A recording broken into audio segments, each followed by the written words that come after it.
Oui, merci beaucoup.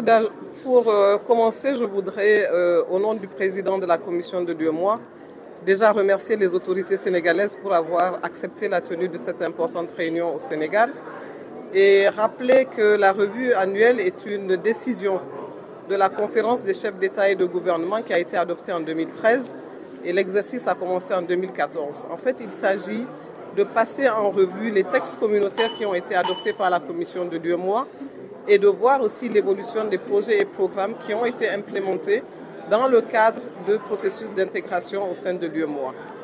Les éditions précédentes ont été, j'allais dire, des éditions assez édifiantes dans la mesure où elles nous ont permis déjà d'identifier les textes qui sont en difficulté, mais aussi de voir comment est-ce qu'au niveau du Sénégal, l'administration et les partenaires s'impliquent dans le processus d'intégration. Il faut juste rappeler que c'est un exercice qui se tient aussi bien au Sénégal que dans les autres États de l'Union. Donc c'est une revue qui est annuelle. Les résultats sont probants. Les résultats sont probants, c'est sûr que l'année dernière, nous avons eu quelques difficultés dues particulièrement à l'introduction de nouveaux textes qui n'étaient pas encore bien transposés au niveau des États. Mais nous avons la forte conviction que l'exercice qui a été mené, l'interaction qu'il y a eu entre la commission de l'UEMOA et les administrations sénégalaises permettront d'avoir des résultats tangibles.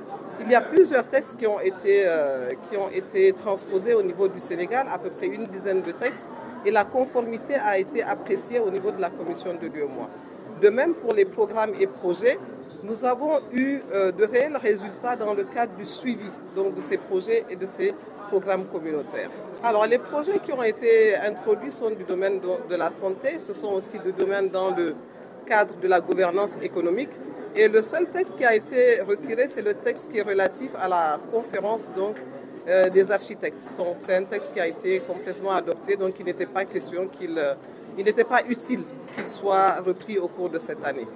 Alors les défis, comme vous le savez, les défis sont liés aux contraintes contemporaines, je dirais, parce que ce sont des défis qui sont beaucoup plus liés au processus d'une manière générale, mais aussi à une meilleure appropriation des textes au niveau des États.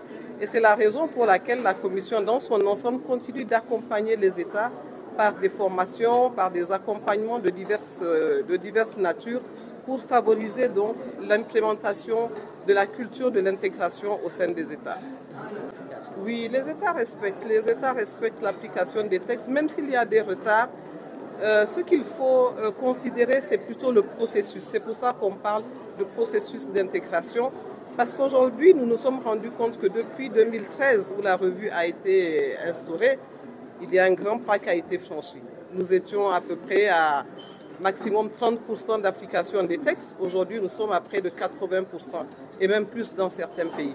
Donc nous pouvons dire que c'est un exercice qui est bien maîtrisé aujourd'hui et par les États et par la commission de l'UEMOA et c'est une satisfaction pour nous parce que c'est un exercice qui tient aussi de la visibilité de l'Union et surtout de l'appropriation par les administrations du processus d'intégration. Aujourd'hui, dans les administrations des 8 pays de l'UEMOA, nous parlons le même langage et c'est un avantage certain.